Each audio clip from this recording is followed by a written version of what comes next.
We're now on the second part of the Financial Advisory and Intermediary Services Act. This again will be divided into 5 lectures. In lecture 1, we will be looking at the General Code of Conduct, which will take up most of this lecture, and this will be part A.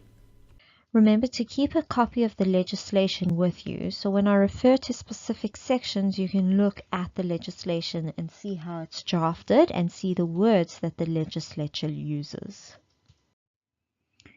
When dealing with codes of conduct, there are various codes of conduct that will be binding on all the different categories of FSPs and representatives. These are there to inform their clients, to make sure that when a client is dealing with a financial services provider, they're able to make an informed decision to ensure that everything that the FSP says to the client is suitable and takes their specific financial situation into account. So there are various codes of conduct. There's the General Code of Conduct, which we will be dealing with in detail. Specific code for banking and short-term deposits, a code for administrative FSPs, discretionary FSPs, hedge funds, and different subcategories for Forex FSPs. And as I said before, we'll be dealing with the General Code of Conduct as it applies to all of the FSPs broadly.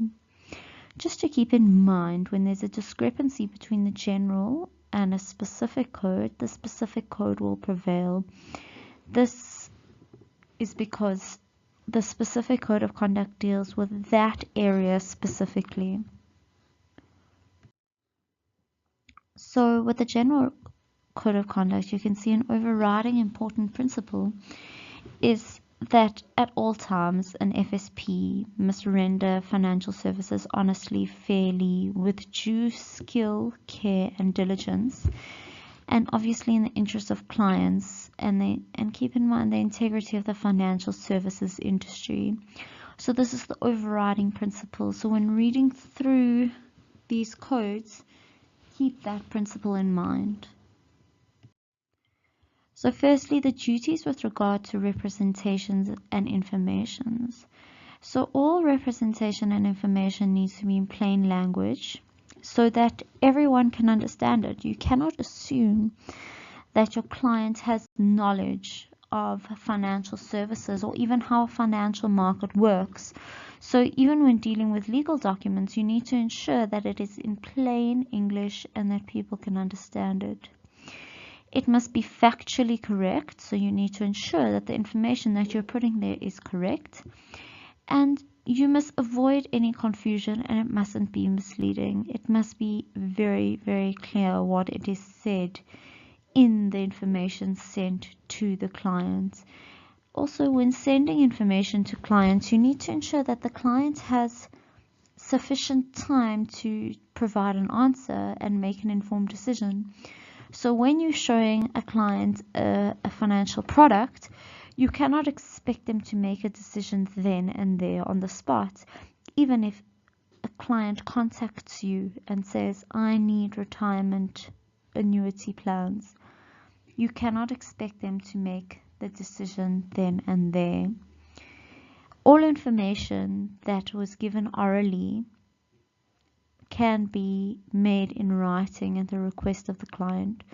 So if a phone call is made to a client, the client can request the information discussed in writing later.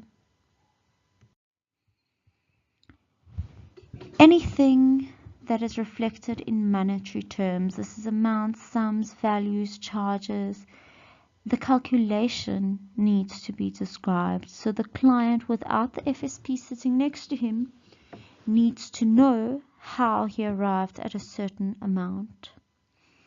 You don't need to repeat information unless there have been material or significant changes. So something has happened which has caused a material change. Otherwise, there's no need to repeat the information.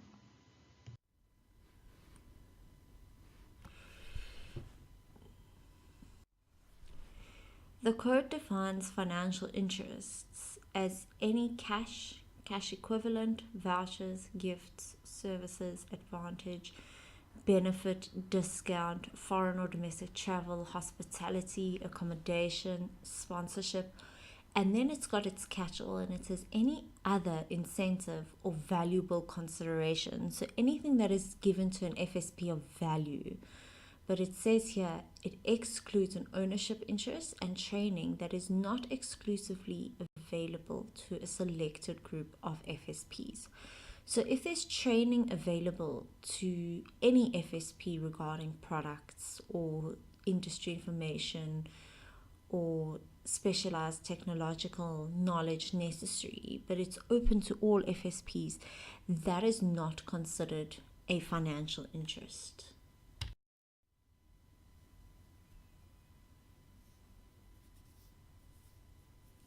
It talks about an ownership interest here, and it says that an ownership interest is defined as an equity or proprietary interest for which the owner pays fair value at the time of acquisition. And that point on fair value is very important. Remember, in the definition of financial consideration or financial interest, it spoke about a discount. So if you have an ownership interest in a company that you've paid fair value, not necessarily market value, at the time of acquisition, that is an ownership interest. If you got a discount on it, or you did not pay fair value, that would be a financial interest that you have in that company. So then it also talks about who a third party is. So third parties include product suppliers, other FSP, associates, distribution channel, anyone to do with a specific product that FSP is representing.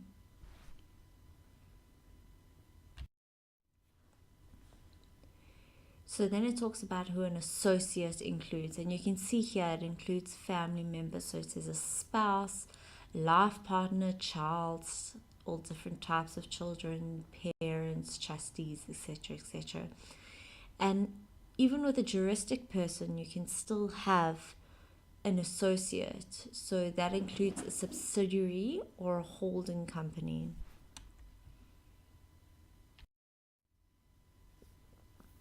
So if there is any conflict of interest, at the earliest possible moment, that FSP needs to disclose this conflict to the client in writing.